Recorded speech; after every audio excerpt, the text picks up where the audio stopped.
Would you like a cup of tea? Tea is not really my cup of tea. I prefer coffee. Hello, this is Harry from Learn English with British Harry. How are you today? I hope you're well. And today we're going to look at idioms. What is an idiom? An idiom is a group of words that mean something different together than they do separately. Idioms are so important when you're learning to speak English and you want to improve your fluency.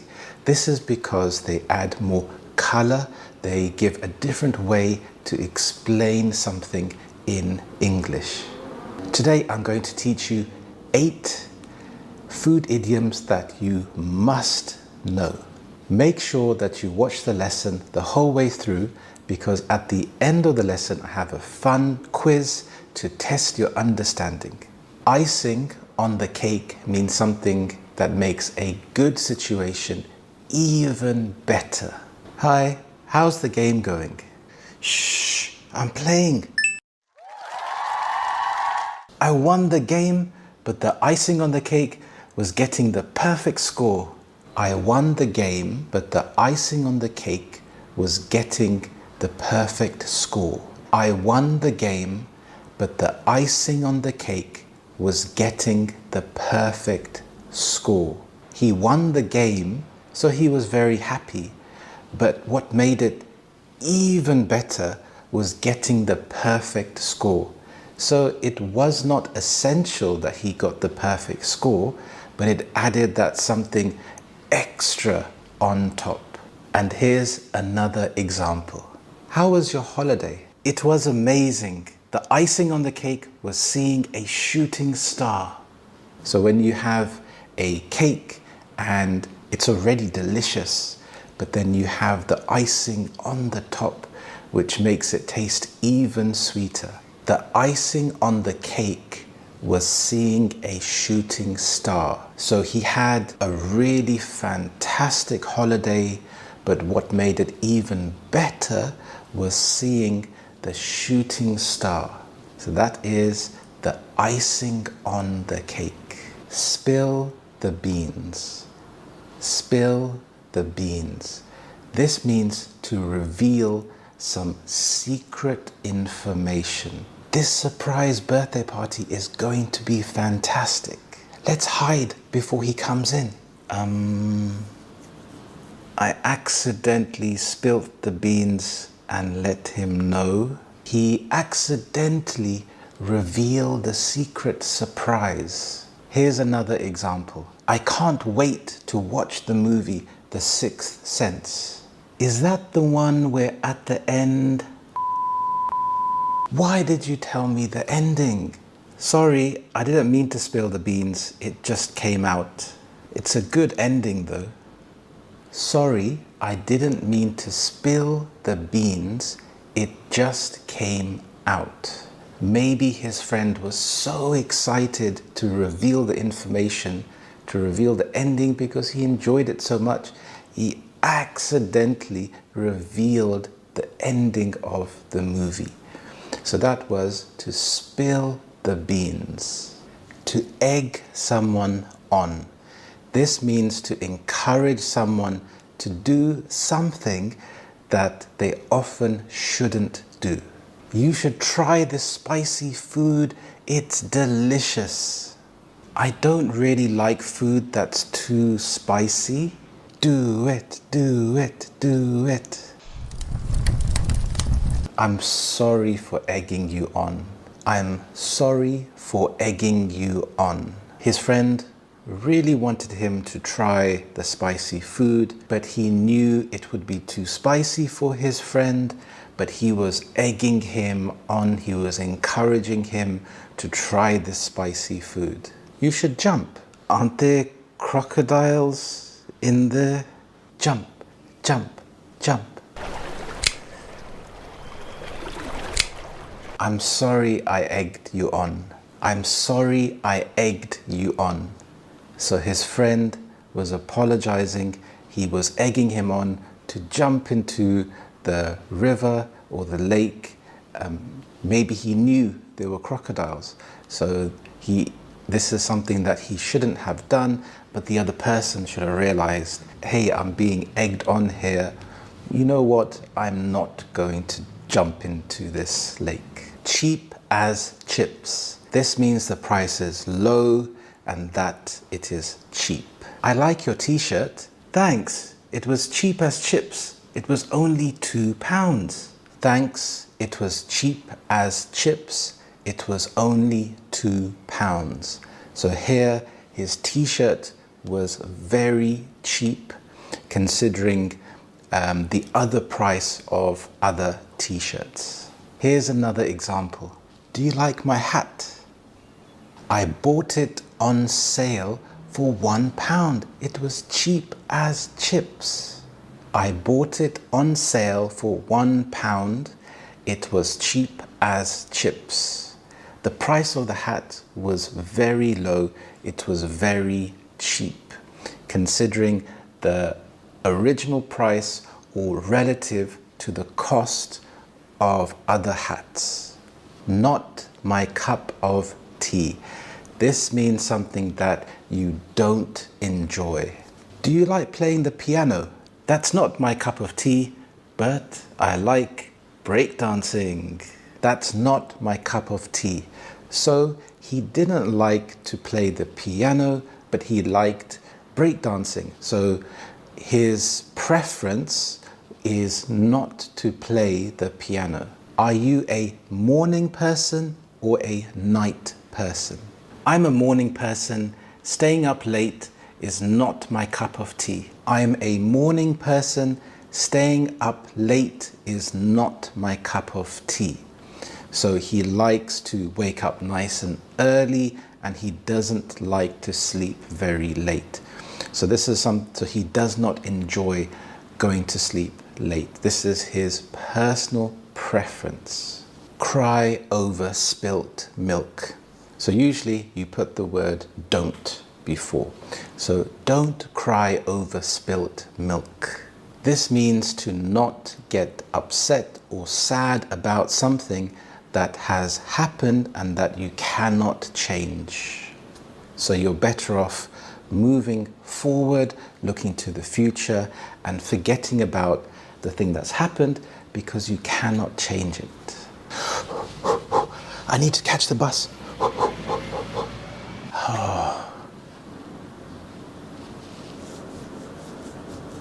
I missed the bus. Don't cry over spilt milk. So he's missed the bus. There's nothing he can do about it. The bus driver won't stop and wait for him. So he should just relax. There will be another bus in 10 minutes. If he's late for work, he can give work a call and let them know that I'm very sorry, I missed the bus and I'm running a bit late. Butter someone up. This means to be extra nice to someone, usually for selfish reasons. Your tie looks so nice. Thanks, my tie does look quite nice. You look like you've lost weight. Have you been going to the gym? I have been going to the gym. Why is he being so nice? He never usually gives me compliments. Is he looking for a raise? Can I have a raise? Is he buttering me up to get a raise? So here he is suspicious that the other person is being extra nice to him when he usually isn't. It's out of character. So why is he being extra nice? It's to get a raise, to get more money. Here's another example. If you vote for me, I will give everyone free ice cream and free pizza. He is just trying to butter us up so that we vote for him. He is just trying to butter us up. So he's being extra nice. He's giving promises of free ice cream and free pizza. So he's being extra nice and people know, hey, you're being extra nice. It's impossible to give everyone free pizza. So there's something a bit suspicious here. He wants to get our vote by making us like him even more. Bread and butter, this means the main source of income, the main way the person makes his money. What do you do for work? I play in a band, but teaching is my bread and butter. I play in a band, but teaching is my bread and butter. So he may receive money from playing in a band, but the main source of income, the primary way he makes money is through teaching. I like photography, but graphic design is my bread and butter. Are you ready for the quiz? Let's do it. William gave his dad compliments about what a good driver his dad is. His dad thinks William is A, trying to butter him up, B, putting the icing on the cake, C, telling him his car is cheap as chips. And the answer is A. His dad thinks William is trying to butter him up. He's giving him compliments so that he will hopefully get to borrow his car. Well done, good job. Question 2. Catherine was organizing a surprise getaway for her friend's birthday, but Lucy A, egged her on, B, spilt the beans, C, cried over spilt milk. And the answer is B. Lucy spilled the beans about the surprise birthday party. Well done. Question 3. James really wanted to buy a smart watch. He saw the perfect one on sale that was A, not his cup of tea, B, bread and butter, C, cheap as chips.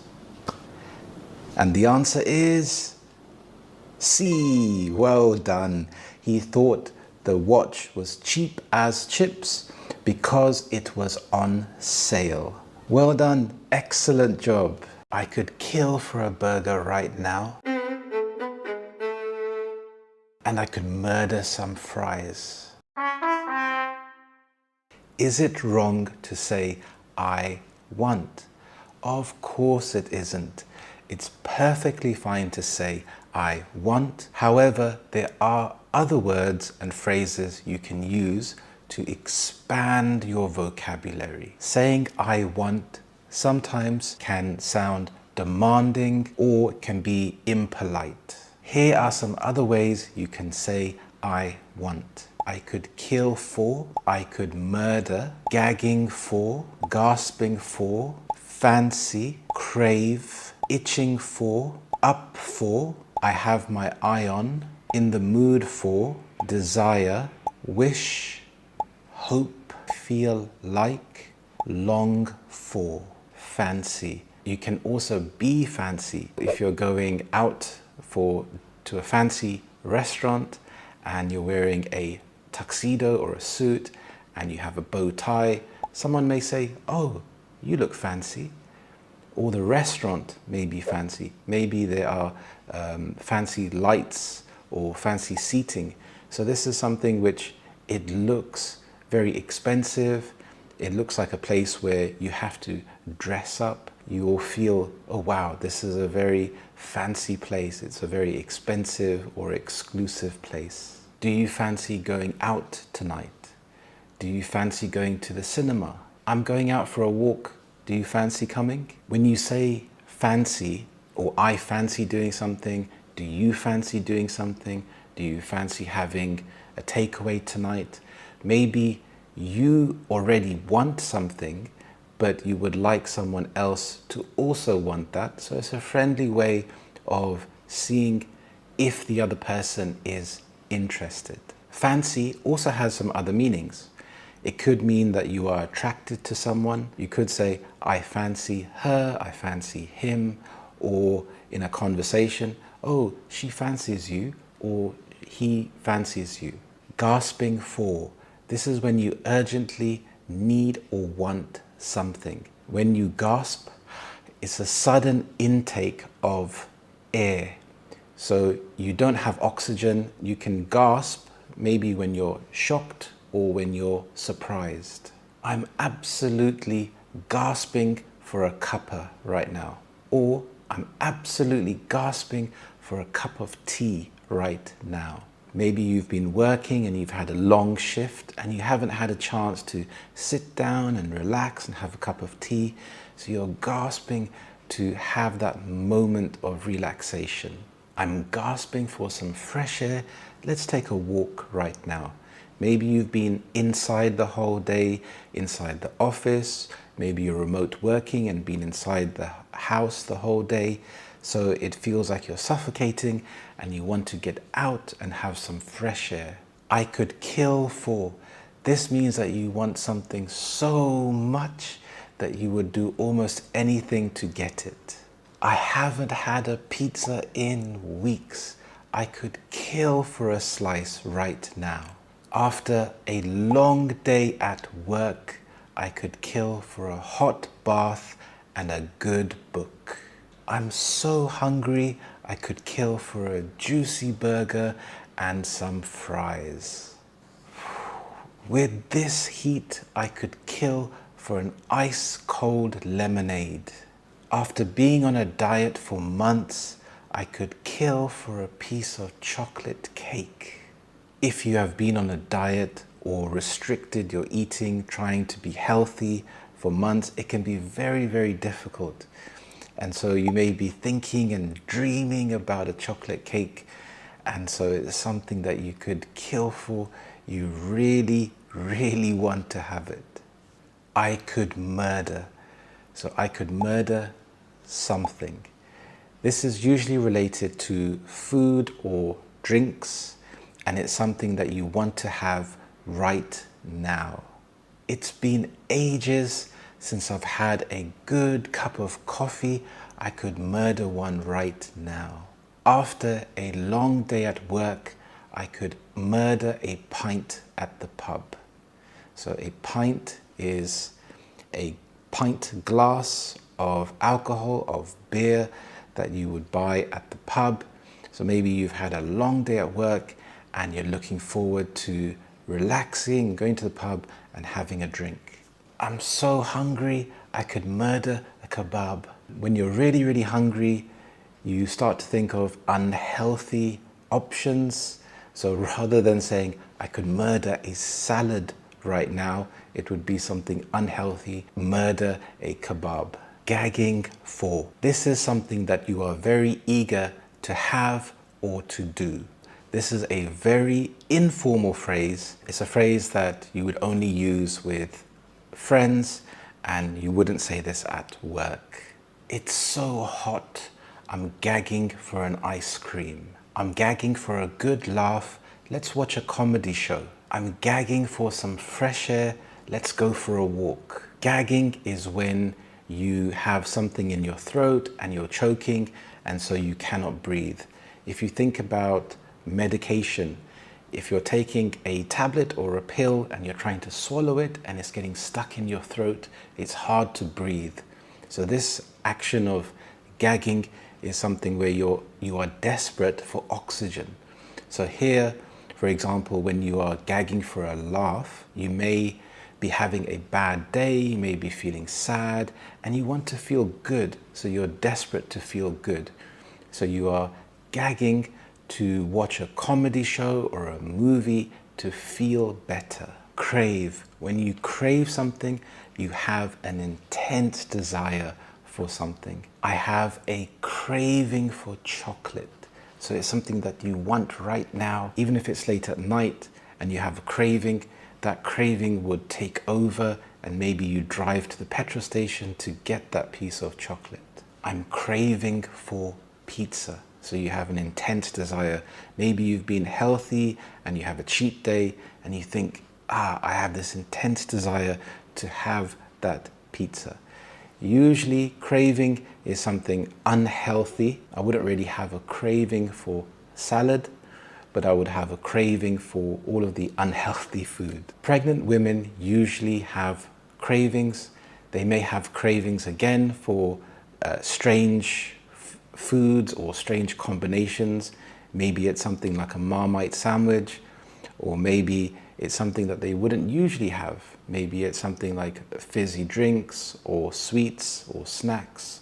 So when you have that craving, it may be something that it's out of character, you don't usually have. Itching for something. So itching is when you are scratching and you have an itch. It's something that you cannot ignore. I remember when I went to the dentist and I had an itch on my arm, and the more that I tried to think, okay, I can't itch because I don't want to disturb the dentist, the more intense the feeling became. So when you have an itch and you scratch the itch, it's something where you feel relieved. So you have this desire to have that. The kids are itching to go outside. Maybe it's raining outside, and so the kids are stuck indoors and they're itching. They can't wait to go outside when the rain has stopped and play outside. He is itching to get back on the pitch. When a footballer has an injury, he has physio, he has rehab, so he cannot play, and it's really frustrating to watch the other players play in the match. So he's itching to get back on the pitch. He can't wait for when he's fully recovered and he can participate in the match with his teammates. He was itching to go for a run. From a personal perspective, I've got back into running and I really enjoy it. And when the weather is bad and I can't run, I feel like I'm itching to just go outside and run. I have my eye on. This means to admire and to want something. I have my eye on that new iPhone. So I'm interested in the phone and it's something that I want, and I'm looking at, I'm thinking about, I'm looking at the specifications, I'm reading the prices, I'm waiting for that perfect moment when I can go and buy it. With summer approaching, I have my eye on booking a fly and flop holiday. A fly and flop holiday is when you go to a destination, usually a beach, and you just flop over on the beach and you can just relax and do nothing and soak in the sunshine and relax on the beach and have total relaxation. Also, if someone has their eye on you, this means that they are watching you very carefully. For example, if a person has been coming in late to work and the manager notices this is a regular occurrence, he may say to the employee, I have my eye on you. So he's watching that person very carefully. This will make the person think, hey, I have to start coming into work early or on time to make sure that I keep my job. Up for, this is an informal way to say that you want something or to see if someone else is interested in doing the same thing. Are you up for playing football? So here is something again that you want, and it would be nice if the other person would also join in, but you don't want to force the other person to feel obliged to say yes. So you're just putting out a feeler. Are you up for playing football? You're giving an invitation for the person to say no if they don't want to. Maybe they're tired or they're just not in the mood. Do you fancy grabbing a curry later? Yeah, I'm up for that. So you're expressing how, yes, I'd want that. I'll be interested in having a curry later. We are going to the cinema later. Do you want to come? Yeah, I'll be up for that. In the mood for. This depends on your emotions, how you are feeling at the time. I'm in the mood for some adventure. I'm in the mood for a walk. So depending on your feeling, you may be feeling a bit bored and you want some excitement and you want some adventure. You may be feeling lazy and you know, okay, I need to get fit. I'm in the mood to go for a walk because I want to feel healthier. You can also be in the mood to do absolutely nothing. Maybe you've had a hard day and you're just in the mood to relax on the couch and watch Netflix or watch a movie. Desire. This is a bit stronger than hope. I desire success in my career. You want to be successful, but you're not sure when this could happen. It could happen tomorrow, but realistically it's at some point in the future. So there are some steps that you have to take.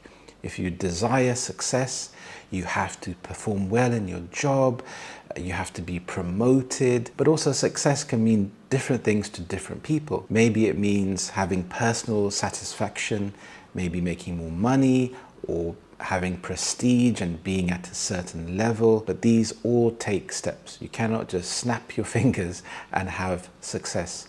So it's a feeling, it's a desire that you want. I desire to travel the world. So this is something that you want, but again, you have to have some steps in place in order for that to happen. Maybe you need to take some time off work, or save up money and plan your destination and plan your itinerary. You have to plan for this in the future. I desire financial freedom. So yes, this is something that you want, but if you're spending more money that you're earning, financial freedom is something which is not very realistic. So yes, you desire it, but you have to make some changes to make that possible. Hope. I hope that I pass my exam tomorrow. I hope that everything goes smoothly with your job interview. I hope I can take a holiday next year. I hope that I can visit Paris this year. In order to visit Paris, it's something that I want, but I need to plan for. I need to make sure that I'm organized in order to make this happen. Wish, this is very formal. I wish I could go for a walk, but it's raining outside, and so you could adapt to the situation, but the circumstances are not perfect. If it was a perfect sunny day, it would be easier to go outside for a walk. I wish I could get a better job. I wish I had more money. This is something hypothetical. You're expressing a possibility. You cannot stop the rain, even though yes, you wish you could go out for a walk. And you could take an umbrella. If you go to a restaurant and the waiter asks you, what would you like to have? You could say, I wish to have the steak. This is a bit more polite than saying, I want the steak. And the waiter could respond with, as you wish, sir. I feel like. This is informal and it's driven by your emotions and your feelings. So I feel like watching a movie and having some popcorn. After a long day at work, I feel like treating myself and having a nice meal. I feel like popping into town and doing some shopping. I feel like. You're thinking about how you feel at that moment in time.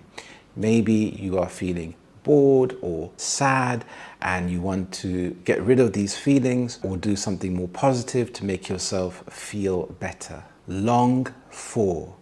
This is when you've had a strong desire for something that you've had for a long time. I long for the chance to reconnect with old friends. Maybe your friends have moved to a different part of the country or the world. Maybe they've had children and they're in a different stage of their life, so you've lost touch. So it's nice to reconnect with your friends. And it may be something that you've been thinking about for a long time, but life gets in the way and you haven't had that chance to pick up the phone and call them. So you have to just say, right, I'm going to call them right now. So it's something that you've been thinking about for a long time. I long for the opportunity to pursue my hobbies. Maybe you're in a job that takes up a lot of time. You may not like the job, or even if you do like the job, maybe you have other hobbies outside of work like art or music. And when you were younger, you had time to invest in these hobbies, but now you don't. So you're longing for the time when you have the opportunity, maybe a holiday, and you can spend more time on these hobbies. I long for the day when I can travel the world. Maybe you've been thinking about traveling the world or going somewhere and you've been thinking about it for a long time. It's something which has been festering in your mind and you're thinking about it, and you're waiting for that time to arrive when you can travel. I long for the time when I don't have to work. Maybe you have to wait until you retire, which depending on your age can be a long time from now. I'm longing for the day when I can have a good night's sleep. Maybe you've got young children and they're waking up throughout the night and you remember the time when you could sleep and have a good night's sleep. And so you're longing for that time when they get a bit older and then you can sleep throughout the night. In the comments below, let me know what you thought about this lesson. Please click on the like button. If you are new here, click on the subscribe button. Hello, how are you today? I hope you're well. My name is Harry and this is Learn English with British Harry. I am British and I have taught thousands of students. Today, I'm going to go through the 5 biggest mistakes people make when learning English. The first mistake is focusing too much on grammar. It's being too fixated on having the perfect grammar. Grammar is very important, but sometimes you can be too focused on having the perfect grammar, in particular high-level grammar. So I would focus on the basics. For example, if you are learning the past tense, try to incorporate that, try to use that in your daily life. Try to talk about the past, what I did yesterday. Try to write down what I did yesterday and try to look for the grammatical errors. A tip I would give you is to think about your prepositions. Are you using these correctly? For example, rather than saying, I go holiday, I go party on Saturday, think about how you can improve that. So, I am going on holiday. I am going to the party on Saturday. This helps to give more information to the other person and it helps you to be better understood. That's the whole idea of learning English, is not to be perfect, is to make sure that the other person can understand what you are talking about. And over time, it's very natural to improve your grammar. Mistake number 2 is fear of making mistakes. Making mistakes is wonderful. You really want to be making lots of mistakes. I think that failure equals growth. So you may think, oh, I'm failing, I'm not getting this correct, but really you are growing. It's a step-by-step process. It really helps to change your mindset to have a growth mindset rather than a failure mindset. If you are scared of making mistakes and feeling embarrassed, remember that you learn the most when you make a mistake. And now you can see how to improve. Try and practice in a safe environment with a teacher, with friends, with family. If you are unable to speak with a native English speaker, you can try to record yourself and you can listen back and watch back and notice any mistakes. Even if you are unable to spot your mistakes or notice your mistakes, keep trying, keep learning, and over time you will pick up on these. Mistake number 3 is lack of consistent practice. You need to keep practicing English. It's like any skill. It's like going to the gym. If you go to the gym initially, you will get these newbie gains, which are beginner improvements. But then as you start to get tired or you don't want to go, your progress will start to decline. So really try to keep to a schedule, even if it's 10 or 15 minutes a day. Go through my channel, see if there are any videos that you like, and especially in the comments, you can let me know if there are any videos you would like me to make for you. If your interest or your motivation starts to decline, remember that motivation can go up and it can go down. But having a schedule, having a system can help you to reach your goal faster.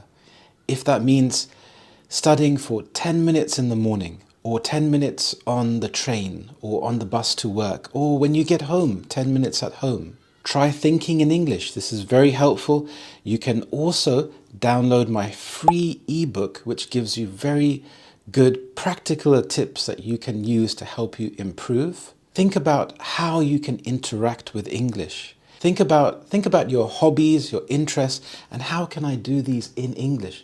For example, I love football. I support Arsenal and I listen to Arsenal podcasts and I find it engaging. I find it interesting. So think about your hobbies and try to do those in English. This will make it more fun and interesting. And so you are more likely to have that consistency. Mistake number 4 is having an over-reliance on your native language. It's very easy to want to translate from your native language into English. A way around this is to immerse yourself in English. Whatever level you are, I recommend keeping a book or a journal. And when you come across words that you don't know in English, yes, you have to translate it, but then put that into your active memory. Try to use that word straight away. Use it as often as you can. If you are at a beginner level, I suggest sticking post-it notes or pieces of paper on objects all around your house. You write these words in English, so you're reminded of these words in English. Listen to English podcasts, English radio. Even if you are in a different country, there are radio apps and you can listen to talk radio. For example, some good ones are LBC, which is very good. It's a very good British talk radio station. And TV shows, movies. When you are reading things, read English newspapers online. This way you are immersing yourself in the English language. Also, start to think in English. There is a useful game that I have in my free ebook, and I really recommend that you try that. Mistake number 5 is ignoring pronunciation and intonation. These are very important. If you are learning vocabulary, you can put the word into Google and you can listen to the pronunciation and also the stress on the syllable. In some of my lessons, I also incorporate this to help you to understand where to put the stress. A lot of these mistakes are connected. It's like a domino effect. So to improve your intonation and pronunciation, you can record yourself, listen back, immerse yourself in English. As you are listening to more English speakers, you pick up on the certain type of rhythm. Even in the UK, there are so many different types of accents. They are very different from one city to another. I have a general London accent, but as you go up north, you will notice that the accent is different. So the more that you immerse yourself by watching TV shows and listening to speakers, you will start to notice the differences. You will notice the rhythm and the pitch and the tone and where to put the stress. And here, remember, don't try to be perfect. You can make mistakes. It's a good thing to make mistakes. See it as a game. Imagine a child that's learning a language. They're not afraid to make mistakes because it's part of the process. We understand as adults, it's part of the process. We are not laughing at them or telling them off and demanding that they say this word perfectly. It takes time. It's a skill.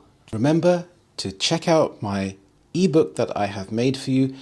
There are some excellent practical exercises you can try to help you to improve your level of English. Hello, my name is Harry and this is Learn English with British Harry. How are you today?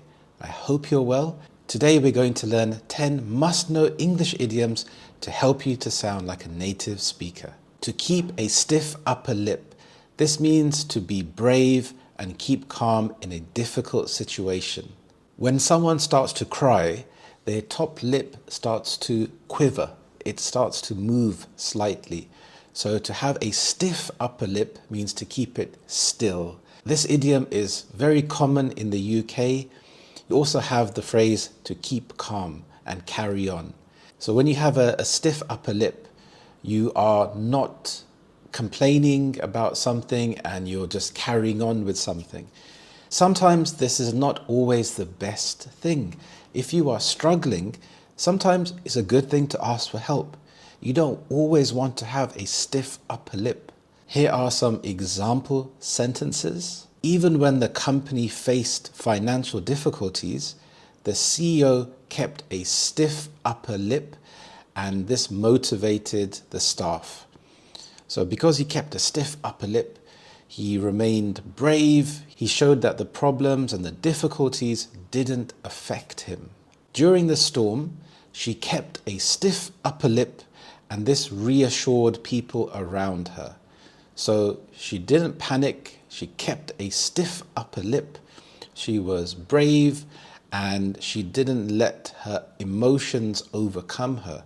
Maybe she was feeling scared, but she hid those feelings, and other people felt calm being around her. To have a chinwag. This means to have a conversation, and it's very informal.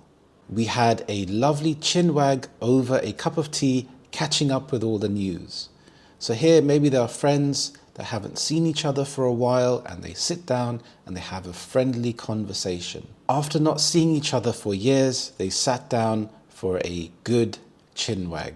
So again, if you're having a conversation, it's usually light-hearted, a chinwag. Cost an arm and a leg. This is when something is very expensive. Renovating the house cost an arm and a leg, but it was worth it. So here, the person spent a lot of money renovating the house, doing the house up, and it was very, very expensive. It cost an arm and a leg. So in this case, an arm and a leg would refer to the money that he had to give. That designer suit cost an arm and a leg, but it was worth it for the wedding. So here, the suit was very, very expensive, but he thought it was worthwhile. So on one hand, it was very expensive, but on the other hand, it was worth it because he went to the wedding, and it's something which doesn't happen all the time, and he felt really good about it. Hit the nail on the head. If you have a hammer and a nail and you hit the nail, this means that you are describing the situation or the problem exactly. You're very accurate in your description. Maybe you're at work and there's a project that didn't do so well, and it could have been because you needed to do something specific. So someone could say you needed to allocate more time to this specific area. So they described the problem very accurately. Jump on the bandwagon. This means to join something that is already popular. After seeing its success, the other companies jumped on the bandwagon and started to use the technology. So maybe there's something like AI and a company is using it and getting a lot of success. So another company may say, I see their success. I'm going to try the same technology. Maybe there's a brand of phone or laptop that everyone is using.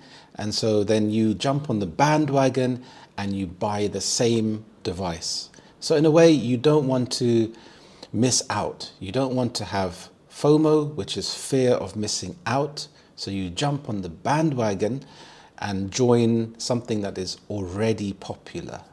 Straight from the horse's mouth. What horse? Don't worry about the rumors. I got the information straight from the horse's mouth. Maybe there are rumors going around, which is false information, but you go directly to the original person and then ask them what they meant. He heard it straight from the horse's mouth that the transfer is going to happen. Maybe there's a football team and they're looking to sign a player, and again there's information in the media and it's not very accurate. You don't know who to believe, so you can go directly to the manager and ask from the horse's mouth which player they are going to sign. To be in the dog house. This means to be in trouble. He is in the doghouse with his wife for forgetting their anniversary. So he's in big trouble. He forgot about the anniversary. He forgot to buy a present, and now he's in trouble. So here, the doghouse, if you think about a kennel, which is a house for a dog, generally outside the house. So he has to go somewhere uncomfortable. I'm in the doghouse at work for missing that deadline. So here, he's in trouble with his boss, with his manager, because he missed the deadline and it affected the company. To be in the doghouse is a very informal idiom to use, to take with a pinch of salt. This is a very popular idiom in the UK. This means to not completely believe what you are told. You should take his advice with a pinch of salt. He doesn't always have the best judgment. So someone may be giving you advice, and take it with a pinch of salt, because this is just their opinion and they may not make the best decisions. So it's better for you to think about the decision, evaluate, look at all the different options, weigh up the pros and cons, and then decide. She told me an unbelievable story, but I took it with a pinch of salt. So here, someone may tell you a story, and in the media, you get a lot of fake news. So some of your friends may send you information or stories on WhatsApp or Facebook, and it's a story which is unbelievable. But take it with a pinch of salt. You need to verify, you need to fact check to see if that story is true. To be all ears. This means to be very eager and ready to listen to someone. So if you think about, here we have ears. If you are all ears, this means that you are really receptive, really responsive. You're paying attention to what the other person is saying. I'm all ears if you have any suggestions on how to improve the project. So here he is ready to listen to ideas. He really wants to improve the project, so he's all ears. He wants to hear some suggestions and take everything on board. So he wants to have the information. When she started to tell her story, everyone in the room was all ears. Here, everyone is really excited to listen to the story. They're paying attention. They don't care about anything else. They're all ears. Break the ice. This is used to relieve any tension or to get the conversation started. It can help when the situation seems a bit awkward. She used a funny joke when she was at the party. A few games at the beginning of the workshop helped to break the ice. So here there are new people, they haven't met each other before, and they're in a new environment. So playing these games, it breaks the ice, it relieves any awkwardness, and people can get to know each other quickly. These idioms are really useful to improve your English vocabulary. I suggest watching the video a few times to listen to the explanation and write down some of your own examples. Have a book or write it on your phone or in Google Docs, for example, and review it regularly. So by writing new sentences, it helps you to have a connection with these idioms. And the more that you can practice, the better you will become. Try to use one idiom during the day. Even if you make a mistake or use it in the wrong context, you're still learning. Thank you so much for watching. Let me know in the comments below what you thought of this video. Hello wonderful students, how are you today? I hope you're well. My name is Harry, I'm British and I've helped thousands of students to improve their level of English. Improving your English speaking skills can help you in many areas of your life, whether you're studying for an exam, for career progression, if you're looking to move to an English speaking country, or simply if you want to travel and improve your general knowledge of English. I have created a fantastic free ebook for you. This includes 5 practical ways that you can improve your English speaking straight away. The link is in the description and it's absolutely free for you to download. If you know these 15 words, your British English is amazing. I will tell you the word and try to think of the meaning. Then I will give you a sentence and you can try to guess the word, and then I will give you the actual meaning. Gobbledygook. Gobbledygook. The consultant's report was full of gobbledygook that left the team more confused than before. Can you guess the meaning of gobbledygook? Gobbledygook is language that is meaningless and hard to understand. We have the schwa sound here, as in a, gobbledygook. So gobbledygook is when something is very difficult and hard to understand. Someone is talking gibberish. If someone is describing something full of jargon, you could say, that is all gobbledygook to me. So jargon refers to technical terms. If we think about YouTube, for example, you have things like click-through rate and you have views. And to someone that doesn't understand these technical terms, it can be confusing. So to them, it's meaningless until they understand the meaning of these technical words. Kerfuffle, kerfuffle. There was a bit of a kerfuffle at the office when the new seating arrangements were announced, where people arguing over which seat they should have. Kerfuffle. We have the sound here, the schwa sound, kerfuffle, kerfuffle. A kerfuffle is a noisy argument, especially one caused by conflicting views. So here, people were upset about their chairs. Maybe they have a favorite position, maybe it's close to the exit, or it has a good view. So there was a kerfuffle. There was a noisy argument about who should sit where. There was a commotion at the party when someone spilt their drink. So someone must have been a bit tipsy and they spilt their drink and it went everywhere, and there was a kerfuffle about who spilt the drink and whose fault it was. Next up is a very interesting one. It is codswallop. What does this mean? Let me give you an example sentence. Don't listen to his excuses about why he's late. It's all codswallop. Can you guess the meaning? Codswallop means something that is nonsense. It's not true. Maybe he made up some excuses about why he was late. If he said the train was late, that would have been believable, but maybe the train has been late every day for 6 months. So, and you could check and you could see, but the train was on time.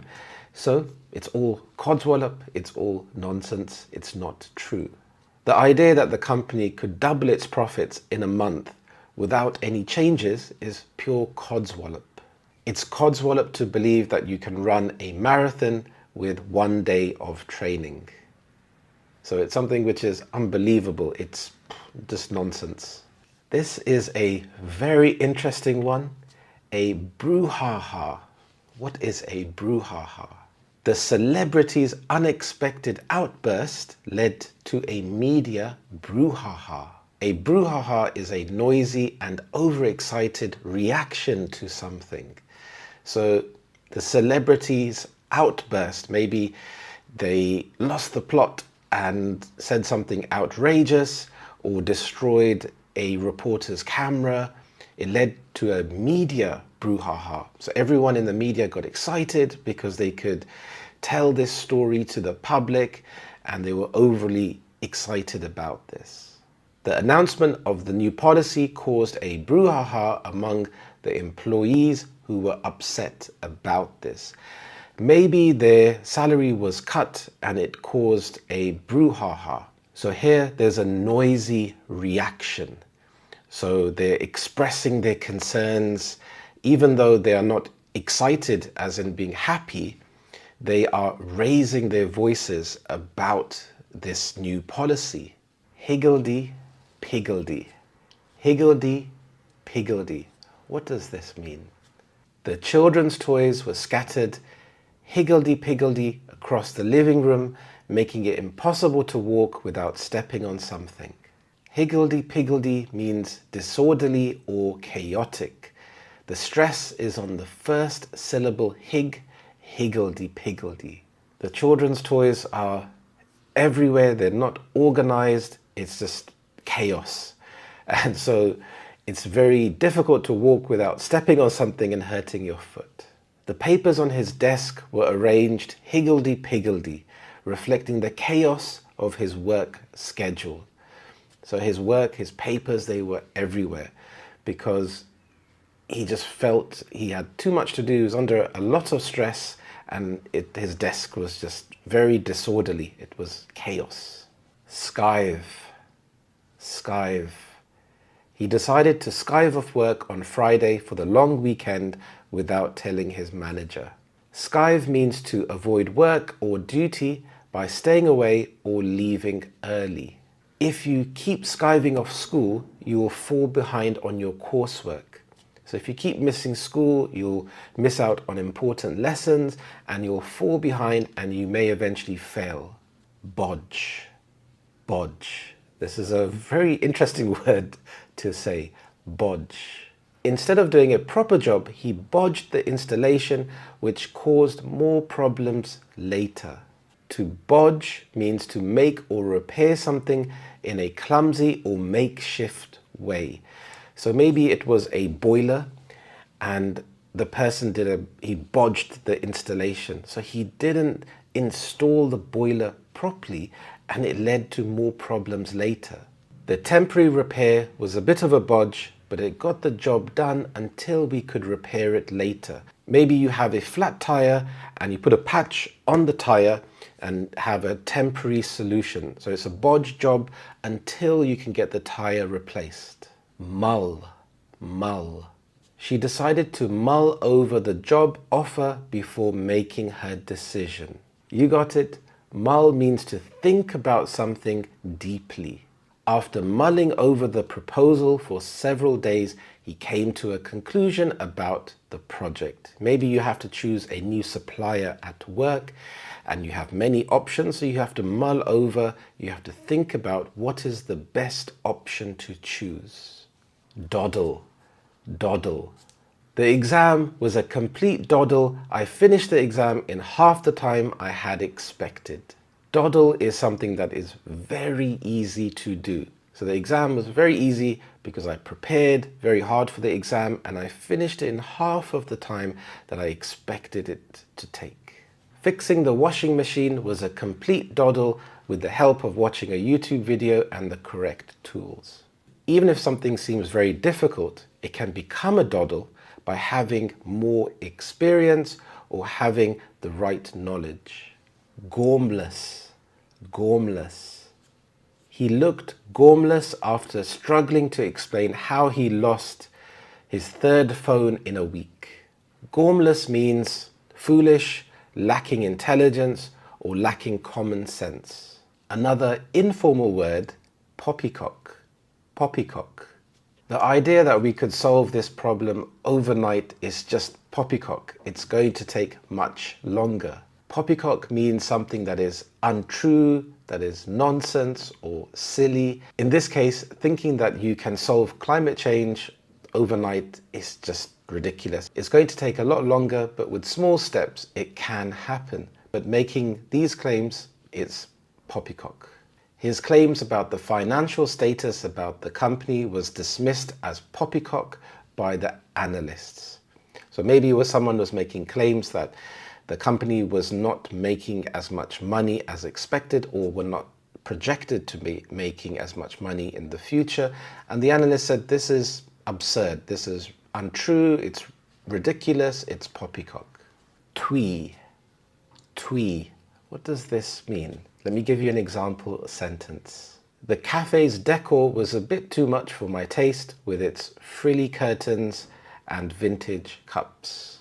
Twee means something that is very cute or sweet, but it may be a bit too much for some people. In this case, I think the cafe, the decor is quite nice. Having frilly curtains and nice cups, it adds to the decor, but for some people, it could be too much. Her sentimental speech was touching, but it bordered on the twee with an overload of cliches. Her speech was very good, but she used too many cliches. Cliches are phrases or words that are overly used, and so they can show a lack of originality. Things like at the end of the day or better late than never. Beeline, beeline. When she saw her friend across the crowded room, she made a beeline for her to catch up quickly. Beeline means to go directly towards something with speed and determination. So she saw her friend and she made a beeline. She didn't walk around the room. She went straight through the room because it was the quickest way to reach her friend, and so she could catch up with her very quickly. Sus, sus. It took me a while to suss out how the software works, but now I'm comfortable using it.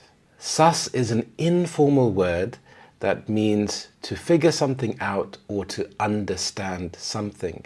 I didn't know how to use the software, I didn't understand it, but I sussed it out. I figured it out, I eventually understood how it worked and was able to use the new software.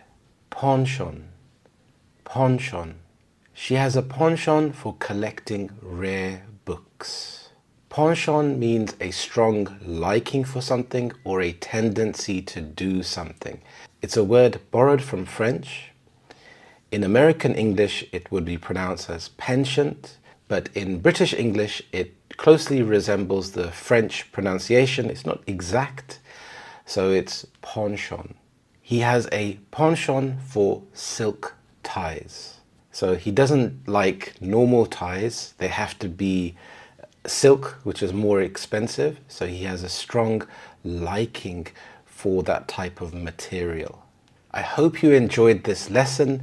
Let me know in the comments below how many of these you knew, how many you didn't. And remember, you can download my free ebook. The link is in the description below. This contains 5 amazing tips to help you to improve your level of English straight away. Thank you so much for watching. I hope you have a wonderful day, and I will see you in the next lesson. Bye-bye.